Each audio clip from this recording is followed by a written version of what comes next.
నాకే ఎందుకు ఇలా, నన్నే ఎందుకు ఇలా, నా పరిస్థితులే ఎందుకు ఇలా? అందరి జీవితాలు బాగానే ఉన్నాయి, అందరి లైఫ్లు బాగానే ఉన్నాయి, అందరి కుటుంబాలు బాగానే ఉన్నాయి, అందరికి అన్నీ దక్కినాయి, నాకెందుకు మాకెందుకు ఇవి దక్కలేదు, మేమెందుకు ఇలా ఉండాల్సి వచ్చింది అని నువ్వు ప్రశ్నిస్తే నీకు సమాధానం.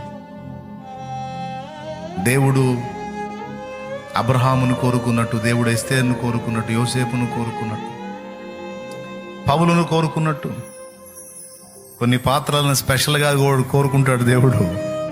అందుకే వాళ్ళకి కొన్ని ప్రత్యేకమైన అనుభవాల్లో నుంచి తీసుకెళ్తాడు వాళ్ళని. నాకున్న బాధలు ఎవరికీ లేవని నువ్వు అనుకునే పని అయితే నీకున్న ధన్యత కూడా ఎవరికి లేదని దేవుని స్తుతించు. ఎందుకంటే ఆయన స్పెషల్గా నీ మీద వర్క్ చేస్తున్నాడు. ఇప్పుడు నీకు అర్థం కాదు, ప్రస్తుతం సమస్యను ఫేస్ చేసేటప్పుడు నీకు అర్థం కాదు, ఫైనల్లో నీకు క్లారిటీ వస్తుంది ప్రతి విషయంలో. ఆమేన్.